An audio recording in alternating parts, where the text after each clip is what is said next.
Shalom, shalom, bonjour. Content de te revoir en bonne santé encore ce matin. Je crois par la grâce de Dieu que tu es plein de vie, plein de force et plein de vitalité. Que la grâce de notre Seigneur Jésus-Christ, l'amour de Dieu le Père et la communion du Saint-Esprit soient ton partage encore pendant cette semaine, au nom puissant de Jésus.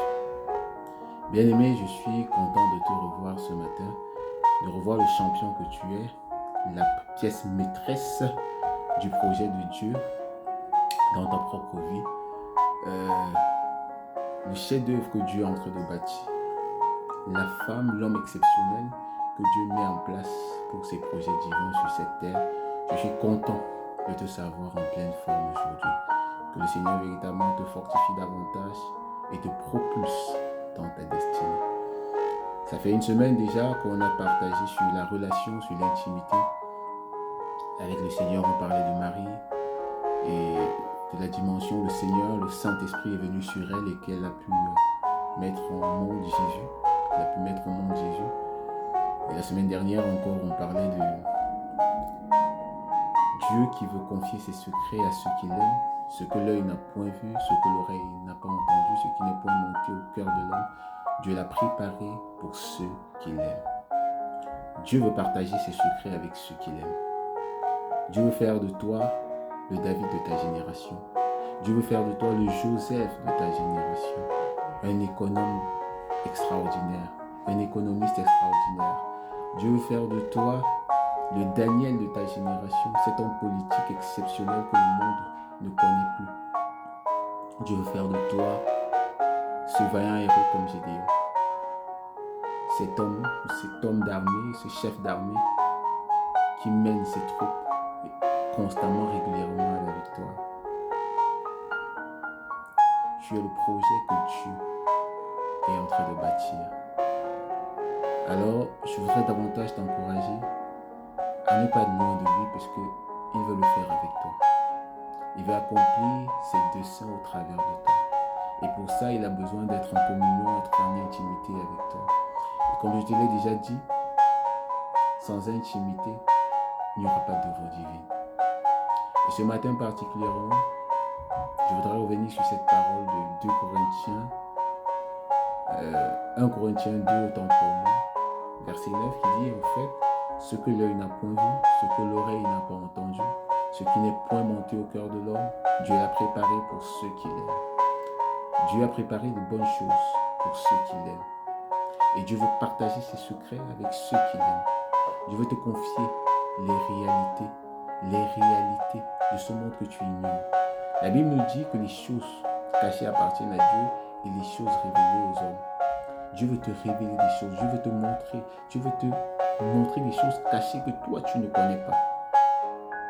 Qu'il a cachées dans l'univers, mais qu'il veut te révéler. Mais pour ça, il a besoin de les montrer à ceux qu'il aime, à ceux qui ont décidé de mettre à part du temps pour lui, à ceux qui ont décidé de le chercher lui. Comme je te l'ai dit la semaine passée, celui qui le cherche de tout son cœur, il se laisse trouver par celui-là.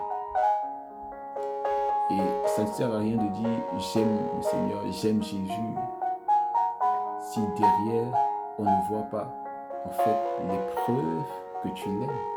La Bible a dit que Jésus a dit dans la parole, dans Jean 14, 21, que celui-là qui l'aime, c'est celui qui garde ses commandements.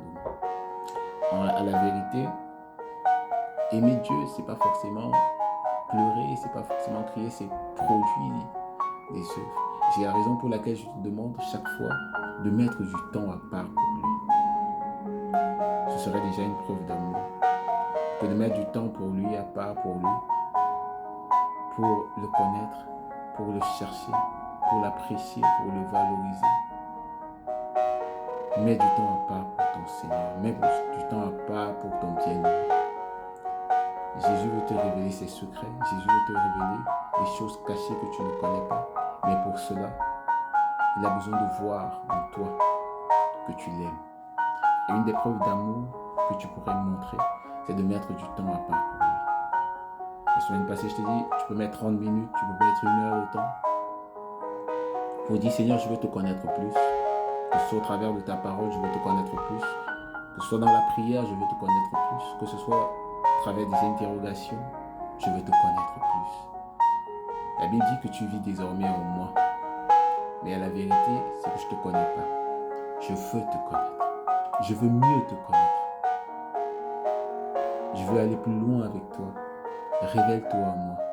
Si tu le fais de tout ton cœur, si tu le cherches de tout ton cœur, la Bible dit qu'il se révèle à celui qui le cherche de tout son cœur. Alors si tu le cherches de tout ton cœur, il se révélera à toi. Parce qu'il n'est pas un homme pour mentir, ni le fils de l'homme pour se repentir. Ce matin, je voudrais tout simplement t'encourager à rechercher l'intimité. L'intimité changera forcément ta vie. L'intimité t'empêchera de dépendre des hommes, mais en tout temps de dépendre de Dieu. L'intimité te sortira de l'inquiétude pour marcher dans la paix. L'intimité changera ta vie. Ce matin, je voudrais simplement t'encourager à chercher le Seigneur pour mieux le connaître. Pour mieux le connaître. Il est doux notre Dieu, il est bon notre Dieu, il est merveilleux notre Dieu. Alors laisse-le te toucher, laisse-le te transformer, et laisse-le te visiter. Sur ce, je te souhaite beaucoup de courage. Je prie que le Seigneur t'accorde cette grâce de le voir tel qu'il est. Sur ce, je voudrais te souhaiter une bonne journée et certainement une prochaine vidéo dans le nom de Jésus. Ciao, ciao.